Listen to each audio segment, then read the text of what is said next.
In today's video, we will look into how to install Ansys Student version. Ansys Student version is part of commercial Ansys version, and it's free and any student can install. The minimum requirement are as follows: any Intel or ARM processor with 4 GB RAM and at least 25 GB storage. The limitation of student version is the mesh cap.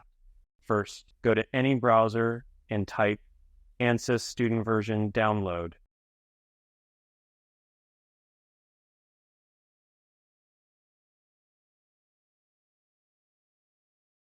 Click on Ansys Student.